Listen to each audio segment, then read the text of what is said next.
Sugri para wargi kiwari Mang Dedi baris maju bagian anu ka-33 dina lajenganana carita hayang beunghar karangan Ki Leksa. Sakumaha hanca anu geus katunda dina bagian anu ka-32 na hanca poe kamari. Pedaran Mang Dedi kepegat ku wanci dina mangsa medarkeun kaayaan alam ti peuting di lembur galumpit khususna kadua tangtung siluman anu harita marakayangan ngadeukeutan atawa ngadatangan imahna jang salia realnya. Kumaha atuh para pamirsa lajenganana ieu carita nya langkung paos nama mangga urang sami-sami bandungan ku sadayana.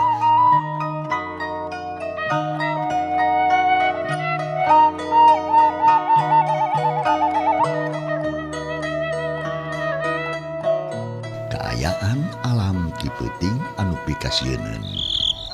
Channel Berkah Segara, channel asli dongeng Mang Dedi. Mangsa alam beuki lilah beuki peuting bae. Sadengkeun atuh jang salia jeung Nyi Marti geus arek sarare. Marah geus asup ka jero imah, maksudna arek sare kawantu alam geus peuting.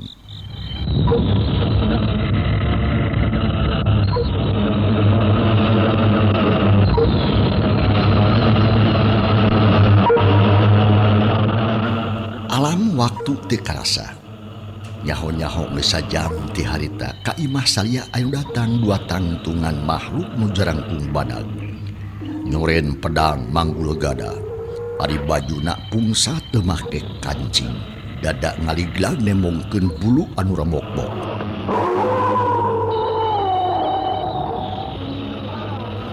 Ari calana ngan samutuu meunikeun kagumeran pisan. Tarumpahna rubak sabab dampa sukuna jebrak. Dua nana jiga sakembaran sabab boh dangdangan boh potongan awak jeung beungeut meh sarua. Beungeutna bosongot budi amprotan. Ari biwir kedeplik kamal semu galing irung cumagu gelir bangkong nagog. Wanon bolotot dituluban ku halis anu cokrom. Red kana ceulina rebing teu beda jiga ceuli kelenci. Gode gerubak nutupan pipi. Murikeun ka tepung jengjang ditambah di kumis anu baplang sangga bulang. Geblik eta dua makhluk teh lalumpang di buruan ngadeukeutan ka tepas hareup imahna jang salia. Sora dampa suku kadenge tingkerebig kawantu dina kayaan alam peuting anu sepi jembing. Sora saeutik oge teu oleh kadenge. Komo sora dampa suku nu jebrag mah ngageblig nembut ditarik. Sanggeus tepi ka tepas atawa kana teras reg eta dua makhluk adeuring. Memeh uluk salam dua nana tingkeran ngomong. Adi haka. Nya bener imah si saya yang ane mihi saya. Cek adina bari ngareret. Leungeun katuhunya nyekel perah pedang. Anu kencak muril-muril kumis. Ngadenge pananya ti adina kitu pok lanceukna eta makhluk teh ngajawab. Ingat wae. Ke urang tanyakeun heula ka boga imahnya. Nyaha bener ieu imah si salia teh aja wae lain lamun lain urang neangan deui ka nu sejen. Jai lemurna mah aji bener Asli dongeng Mang Dedi. Lanceukna barjeng terus maju ngalengkah ngadeuketan pantuk. Memeh ngomong deui melong ka jero jiga nu hayang sidik kan aya di imah.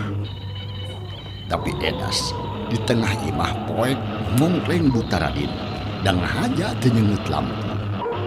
Kenapa atuh akang gadawan tas si wawayak salia teh? Lamun bener mah burung biji nyepungan. Lamun lain tang tu bakal ngabejaan. Cek adina bangun teu sabar.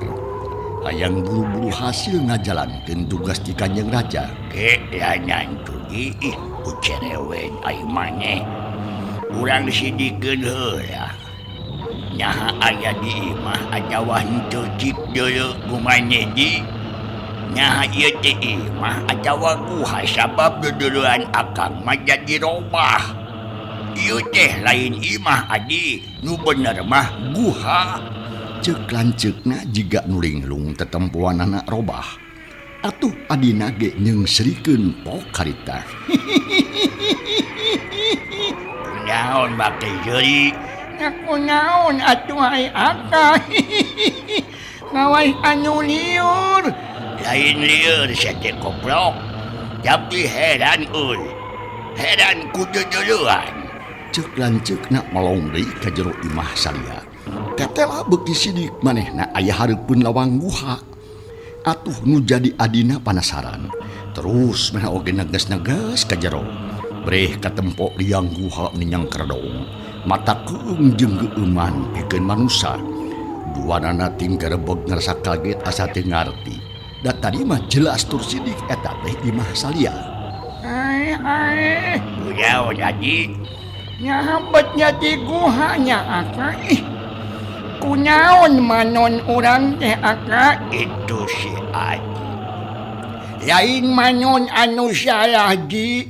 Tapi ieu imah nu aneh euy. Nyaha bisa robah jadi guha jeung nyadoi. Nyaha karasanya hanyut kiuyuh. Cek lancek eta siluman ngaragaman kana bilik guha. Karasa panas meningahel. Aduh, Kunaon Aka? bajas.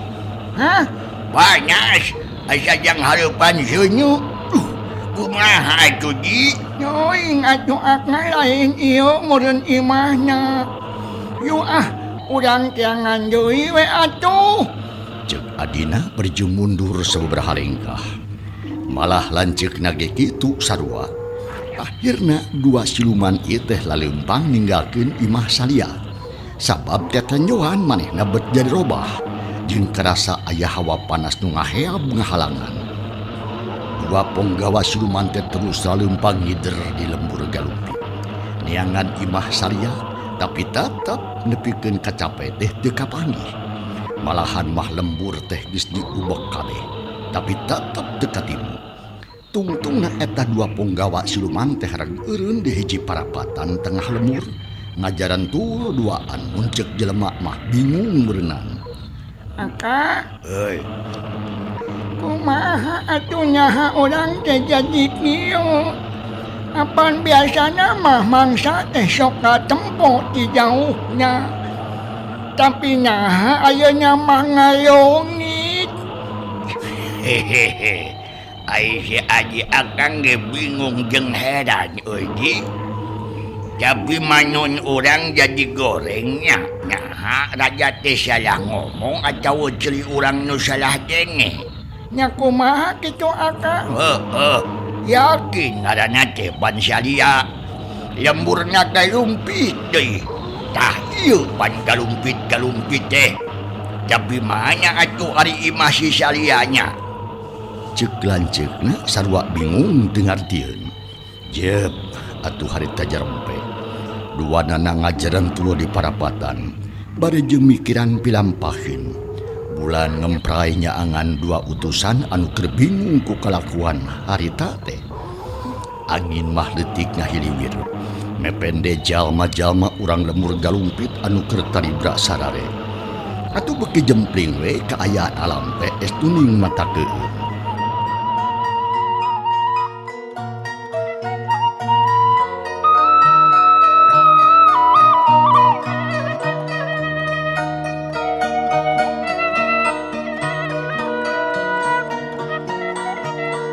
Channel Berkah Segara, channel asli dongeng Mang Dedi.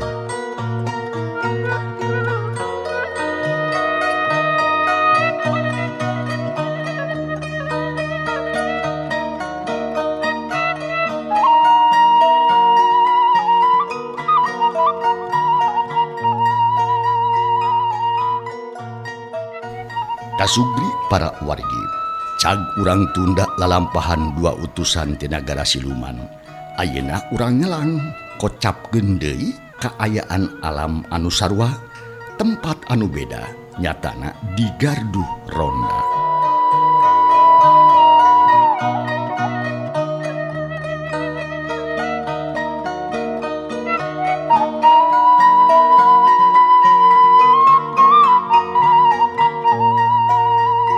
Sugri para wargi. Cag urang tunda lalampahan dua utusan ti nagara siluman. Tenden sakedeng tunda sakedap ayeuna urang pusirkeun perhatian urang. Nyatana kaayaan di hiji gardu ronda. Anu pernahna ti belah kulon, sisi lembur deket masjid. Harita teh katempo aya durukan leutik. Seuneuna hurung katabaku angin peuting. Ari di gardu aya 3 jalma nu kagiriran ngarona. Nusa urang geus kolot anu duaan keur meujeuhna jajaka beulah keseneng. Yang Hakim, yang Uhe, geus wayah kumaha ieu teh euy. Hawa karasa tiis peuting teh muni jempling duh. Ngat mujeuhna liar ieu teh kitu. Cek nu pangkolotna nu katelah Mang Udi. Ari imahna Mang Udi teh di sisi sawah belah ti galer. Ngadenge omongan Mang Udi kitu pok Jang Akim harita. Hampir tengah peuting ieu teh Mang. Da beda gedengan tiris pisan jeung deui bulan ge geus ngulon. Yutu ngeder urang ngeder heula saha nu giliran ayeuna yeuh. Saha kira-kira nandu kajaga di dieu. Cek Jang Akim berjeng singkil. Kokol anu dijieun tina awi guluntungan dicekel ku leungeun kenca. Jung we budak ngora kaitu ngedermakeun emang giliran engke janari. Ngan kade ulah ngan ngarona jalan wungkul. Kudu ka sisi anu sararuni bisi aya bangsat nu ngintip bongohna urang. Tak kitu wae mah Jung kaitu. Cek Mang Udi ngatur-ngatur babaturanana. Babakuna mah ngabagi tugas meureunnan. Ayo toh. Kitu ge alus. Da nya memang kitu yuk Kim. Urang ngeder euy. Cek Jang Uhe berjung nantung. Memeh singkil kuliah heula. Sora tulang ting peletok ari tuur karasa haneut ati tadi si duruk bae. Mah tuh urang ngeder enak tapi ka mana heula euy. Cek si Akim berjeng melitkeun samping sarung kana cangkengna. Malah iket oger ketek di pagehan deui. Urang kawetan. Ngaliwatan imah Pak RT terus maju ngidul mapai sisi lemur. Mun geus di kidul urang ngulon ngaliwatan imah Aki Ehom. Tah, kitu we ayeuna mah. Yuk. Buru atuh. He. Ayo Uhe bijil ti gardu dituturkeun ku si Akim. Ari Mang Udi mah tetep we cingogo yang hareupan durukan. Betah keneh si duru meureunnan. Tekung silila kadenge atuh sarakohkol meuni ratok ditakolan ku ronda nu duaan. Beuki lila beuki jauh ti gardu. Sakapeung kadenge anu nyebut tanghi sababaraha kali. Ditembalan ku sora jangkrik, dialokan ku sora lonok pating kedeuleung. Jang Akim jeung Jang Uhe harita ngeder ngaronda lembur. Ngajalankeun pancen tugas penting eta. Sabab geus jadi kawajiban maranehna dina ngajaga katentraman lingkunganana. Duanana ngeder kalawan hate bungah. Sabab geus bisa ngajalankeun kawajiban. Sabadana ngeder ka unggah tempat. Si Akim jeung si Uhe balik deui ka gardu. Ngan jalanna ayeuna mah make jalan tengah. Ari maksudna ngarah tereh cenah jeung hayang nyaho kana kaayaan di tengah lemur. Alah ulah. Barang anjong ka perapatan, si Uhe jeung si Akim ngarengkong. Malahan mah leumpang nage mundur deui salengkah. Panon moloho kadua makhluk anu ngajerentul di tengah jalan. Aya naon Nah make mundur deui sia. Hayo maju. Urang balik ka gaduh tiris yeuh. Sabab geus parat kabeh ngarona lembur mah. Cek si Akim berjeng maju miheulaan. Ari panon teu rada teret manehna mah. Karawak pigelang leungeun ditewah ku si Uhe. Atuh ngaraneg deui si Akim teh. Ai maneh aya naon satu Uhe? Jiga nu borangan sia mah. lain borangan goblok tuh deuleu kumaneh sia. Naon tuh? Cek si Uhe nunjuk ka parapatan. Didinya aya dua makhluk gede jeung ngajentul hideung jiga nu ngahaja menggatan anu ngaliwat. Reep ku si Akim teh direret. Barang breh meuli ngajenghok deui wae bakat ku leuwas. Sabab yakin katempo jelas ku manehna. Aya nu ngajejentul duaan jiga pahareup-hareup kawaskeun ngobrol. Ai naon eta nya he? Jurig atau manusia Yang manusia mah atuh. Moal kitu jeung urang mana euy. jeung saha ngaranna lamun jurig nah jurig di mana tah eta nu jadi halangan teh sia nu mataku larusuh teuing ayeuna naon teh untung ku aing kadeuleu tadi kumaha lamun katubruk sia tangtu cilaka tah ayeuna rek kumaha sia manusia narek ditanya ku urang atawa mending laporakeun heula ka Mang Udi cik mana leuwih hade sia Cek uhe nanya bari jeung rurateret manehna mah dina sagarupa ge apik trageta sarupa teu urang bebeja heula ka Udi sia teh uhe lamun geus nyaheun urang bade amju urang mengko kacukankeun imah ni di Ici terus ngulon mapae kebon jahe heuh beres kitu malah atuh si uhe jeung si Akim harita ting kuliwat dek ka bibir imah nu deukeut jalan terus ting ketayap milihan jalan anu poek dak bisi kanyahoan ku jelema nu dua teh cenah akhirna uhe jeung Akim tepi kaganduh ronda kalayan salamet duana geblug asup bangun anu rusuh daw hayang buru-buru bebeja ka Mang Udi salaku kepala ronda nu harita kasampah keur melenyun ne udud aya naon ujang nah jika nemanggih kareuwa sileing Mang Udi nanya harita teh aya naon cing darentul di parapatan jika nama juga jelema tapi gede datu sidik kana beungeut nah tah ayeuna bade nyuhungkeun saran ti Mamang cik kumaha kuduna ye nah heueuh satekim naon anu duaan teh cek Mang Udi harita teh anu boga sifat ngomong ancad lair ngareret ka si Akim pok si Akim harita ngomong aya nu ngajentu duaan jiga nama jurig sabab diukna jangkung pisan atuh komo lamun angtung adbakeun jeung bulu punuk ting puriding wae bisi jurig marakayangan Mang ulah sok waka mikir kadinya jang yuk urang deuleu jeung Mang nah saha manehna tekeun urang kudu tanggung jawab sababan urang salaku tugas ronda kudu wani yang harupan anu kajadian penting ieu Mang Udi jerut turun bangun kaleket dina palupuh teh terus singkil jika nurek ini perang perah bedog dirampaan ikat raketak di pagehan deui geus kitu rarateret kasih uhe jeung Akim bisi can tarapti meureun ayo Mang da kuring mah geus panasaran lah cek si Akim deh hayang gerak indit ka parapatan hayang nyaho kudu ngajentul duaan kalawan teu loba omong berat tiluan arindit deui bari jeung waspada tur iatna ngajugjug ka parapatan deuk nempo anu ngajentul duaan teh barang tepi kanu dijugjug Mang Udi meunikeun kacoloho sabab tetela jelas tur sedik pisan aya nu ngajentul duaan kacida pisan jangkungna ngaluwihan jalma biasa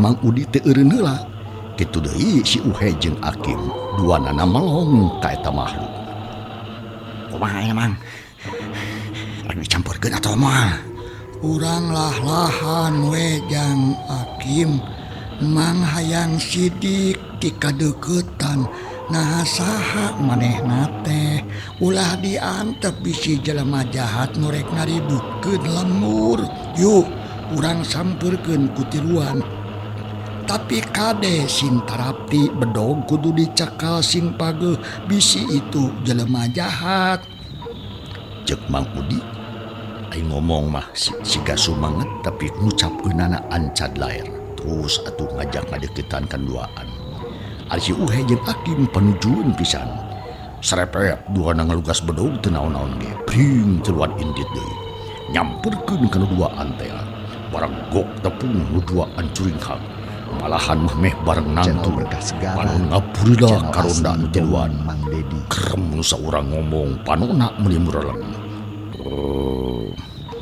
Haji aya nu datang lagi tu nyarek jahat atawalai nya kajea sing waspada di urang kudu hati-hati sabab aya di nagara batur sok mun bisa mah euy buru-buru mindah rupa ulah pranges teuing di sisi heunyeun kitu pok lanceukna.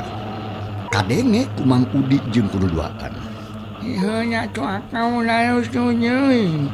Urang tanya matanya susuganan manehna bisa nulungan ka urang. Beungeut teh ungkul anu dirobah masa eutik sabab urang teh sasat keur bingung pan. Ari ayeuna bet aya nu datang, tangtung we urang teh bunga.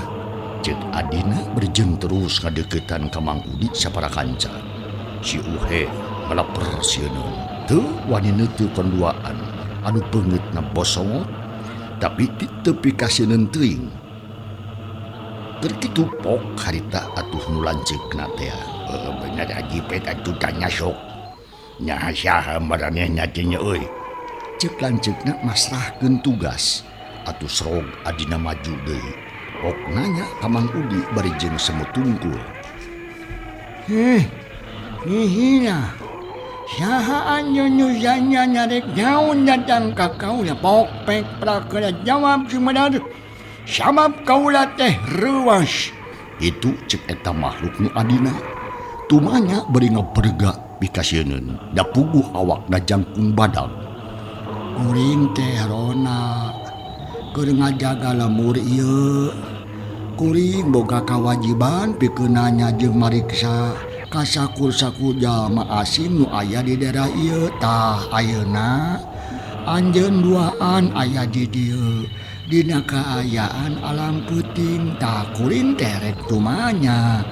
Nah saha anjeun teh atuh nu duaan teh jeung urang mana arek ka mana naon tujuan? Mang Udi malik nanya.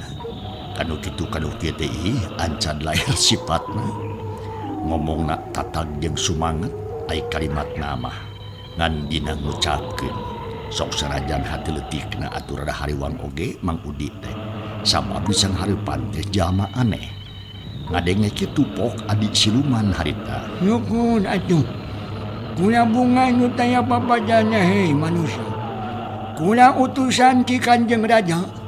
Ngahaja datang ka dieu deuk neangan imah salia. Kaula moal ngaributkeun lemur. Sabab kaula ge teu aya niat jahat. Ngan kaula rek nepungan salia. Tapi teu nyaho imahnya cik kula bejaan. Nah di mana imah manehna teh? Oh, reka salia. Nyarek naon atuh bejakeun heula perluna samemeh dituduhkeun imahna. Sabab mun rek niat jahat mah moal dibejakeun ku uing oge. Ceuk Mang Udi apit pisan ngomongna teh. Nya ge ancad lair dunia gagabah. Kula salempang hei. Kula lain rek niat jahat. Kaula mangan sakadar arek nepikeun parentah ti Kanjeng Raja nu kudu ditepikeun ayeuna pisan. Sing percaya ka kaula, kaula teu boga niat jahat naon. Jeung moal ngarugikeun ka anjeun sapara kanca. Jawab eta makhluk nu adina ngomongna bari pepeta. Ngayakinkeun ka Mang Udi yen manehna eueuh niat jahat cenah. Sakadapan Mang Udi teh ngahuleng. Manehna bingung, rek percaya asa-asa. Ari teu percaya bisi heueuh kitu. Ya kaya kagak hulang rona. Teu percaya ka kula duaan, kula jang jaya euy. Sabab kula teu boga niat jahat. Tapi kula mah pangna datang ka dieu dengan sakadar utusan. Ceuk lanceukna jiga nu teu sabar. Hayang geura nyaho imah salia. Aduh Mang Udi beuki bingung tungtungna pok harita teh. Ku kuring dituduhkeun. Tapi mun aya nanaon anjeun kudu wani tanggung jawab. Atuh sajabana ti kitu nepungan salia terek dibarengan we ku kuring. Bisi anjeun nyieun kaributan di lemur ieu. Naon satuju hayu jajabkeun. Nya sanggis kitu mah kalawan terbaca tuh. Bring atuh jadi limaan harita teh indit ngajugjug ka imahna salia. Rek nepungan salia nu geus taribra sarare. Ai kaayaan alam estuning kacida pisan jempringna. Nu kadenge ukur tinggal blingda anu lempang dipiring ku Serajangkrik dijajabkeun ku helirna angin peuting.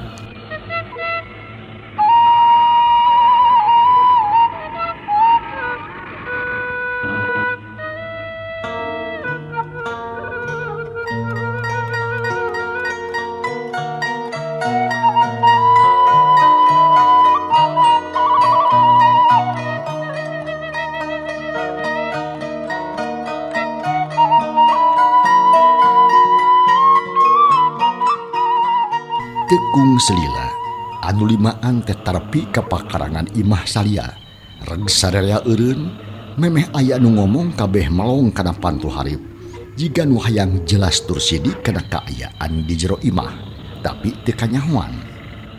Ya, imah si salia teh bener ieu he. Ceuk lanceukna nanya ka Mang Udi. Nu harita can teteg hate loba kapaur. Benar. Iya imahna teh pek atuh geura uluk salam kuring mah rek nyaksian we wungkul ti dieu moal pipilueun. Ceuk Mang Udi berjeng nunjuk ka imah salia. Atuh dua siluman teu atoheun. Digle maju ngadeuketan teras imah salia. Sedengkeun Mang Udi jeung anak buahna nu duaan tetep taki-taki. Teu warani loba omong. Malahan mati wadi ngadeuketan acan da bisi matak bahaya cenah. Ari anu dua makhluk teh jangkung badag teh harita teh ting bedega dina teras. Bari jeung taki-taki pikeun narima kedatangan salia. Gero adina atuh ngagurowo nyalukan ka salia anu keur tibra sare. Saya hudang oi. Iya kula datang. Itu sorana teh ngirung cempreng. Mata keung kadengena. Kadenge ka mana-mana mata muringkak bulu punduk. Malah barang cacap nu ngomong kitu teh dak dumadakan. Gelebun teh angin harita ngagelebu tarik pisan. Dituturkeun kuting jalegugna sora anjing leuweung. Ronda nu tiluan meningat deg-deg bakat kusieun. Rek lumpat teu bisa kawas anu sawan. Da suku ge ngadadak leuleus teh tangan pangawasa. Hendak cilaka euy urang teh tepung jeung siluman siluman. Mang Udi ngomong harosos. Lamun ti beurang mah bakal kanyahoan beungeut na pias koneas. Malah huntuna ge norok-tok jiga nu kabulusan reuas ku kajadian bieu. Memang cilaka urang teh geuning siluman nu diajak ngobrol ku Mamang Dedi. Yakin rek bapageun Kang Salia nah munjung atak kumaha nya. Maksakeun nanya berjeng sieun ka bina-bina rek lumpat ge henteu kuat. Benar meureunana Kang Salia teh munjung moja tah. Ayeuna dipapageun meureun. Ceuk si Akim bari ngusap-ngusap beungeut nu karasa ting sariak. Bulu punduk mau ringkak bakat ku sieun.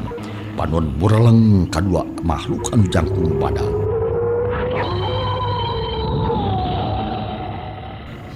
Geus ulah loba omong. Wayahna najan sieun ge ulah waka incah ti dieu we Akim. Sakaayaan Salia kudu kanyahoan ku urang. Nah kumaha nu sabenerna mun bisa mah urang nyumput sakalian dinu bumi. Ceuk Mang Udi panasaran hayang nyaho asal dongeng Mang Dedi. Terus tiluanana ting katayep lalaunan muru tempat anu bunyi. Deuk ngintip dua semah nu nepungan Salia. Atuh si Uhe jeung Akim oge teu bahar.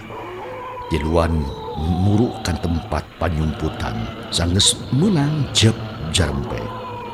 Sadengkeun ayeuna urang kocapkeun kaayaan Salia jeung kulawargana. Basa ngadenge nu ngagurowok teh lilir meh bareng. Kuniang hudang lalaunan Salia boh kitu deui pamajikanana nyatana Marti teh. Memeh aya nu ngomong silih reret heula. Terus atuh ngadedengekeun kaayaan alam di luar. Bari jeung riwasna ka bina-bina sabab udah ngadadak sasat asa kagarwahkeun kudu ngagorowo. Keke sadaya nu gegerowan ka akang nyai. Nah sahanya wayah kiwari atuh ya semah. Naharek naon aku asa ngadiriweuh teuing. Cek Salia ngaharewos kan jadi pamajikanana. Nu harita jiga lulungu kene panon oge ke kedeceman. Nya Kang, ieu mageruan ka Akang tadi teh. Sorona tarik menasa katorekan. Kuring ge leuwas ngadengena. Nu matak terus udang. Tapi nasa atuh Kang kada ulah rusuh teuing nya Kang. Cek Nu Marti ngaharewos di kasalakina. Manehna ngarasa hariwang. Bisi aya nu matak jadi mamala. Peka tu daguan lagi dinya. Akang rek noong tidak panto. Masa hadu gegeruan di luar teh. Da Akang mah moal gagawa. Moal wani biji wayah kiwari. Bisi aya utusan siluman nu dek mapageun. Cek Salia ngomong kitu bari juru turun tina pangsarean. Terus singkil dek nempok keluar cenah. Cuma tuh tempoh lah sim yakin. Tapi kada sim waspada Kang. Ulah gagabahnya bisa celaka jeung kudu babacaan merasa lamun. Nya. Nyi Marti hariwangan pisan ka salakina. Sabab ayeuna mah manehna nyaho yen salakina teh tas boga pamunjungan ka siluman. Salia ungeul bari jeung singkil terus atuh ngateyep muru kaluar ti kamar. Muru panto anu pernahna di tengah imah rek noong kaluar cenah. Sanggeus tepi terus noong nogel kana liang kunci. Aduh, Anak breh teh di luar air ngabedega dua tantungan jalma jangkung badak. Katara pisan beungit ngejebak jeung bosongot bikasieun. Atuh mending lanyap Salia teh. Sabab teu wawuh ka eta semah. Malah mah matak buringkak bulu punduk. astagfirullahaladzim. Nah saha eta teh atuh.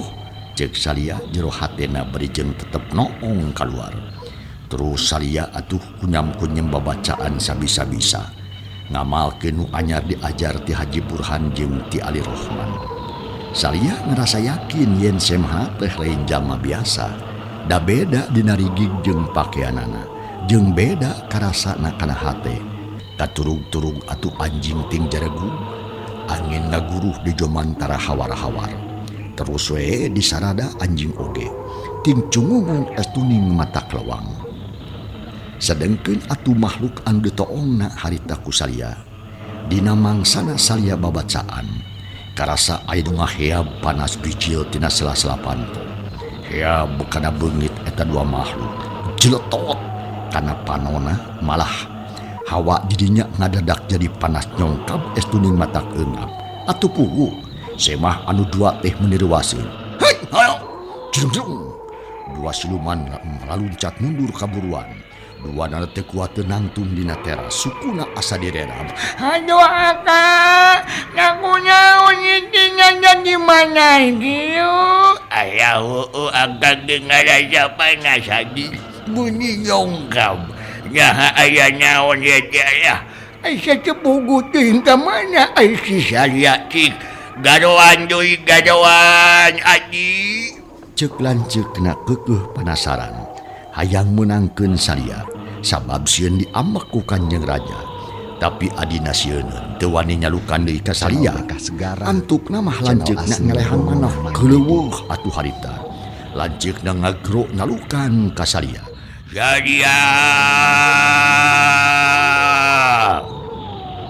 keluar Salia. Ieu kau yang aja jajang mapageun ka anjeun Salia. Saya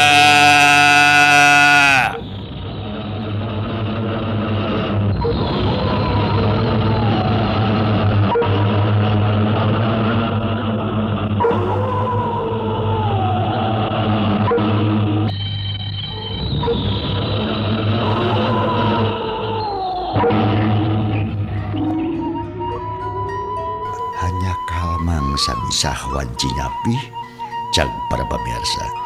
Ye carita urang tunda heula. Kumaha atuh nasib nu satuluyna ngeunaan jang Salia? Insyaallah enjing dina mangsa tur acara anu sarua Mang Dedi baris neruskeun ieu caritanya bagian anu ka 34na. Hatur nuhun kumaha rupi perhatosana ujing kantun kasadayana. Wassalamualaikum warahmatullahi wabarakatuh.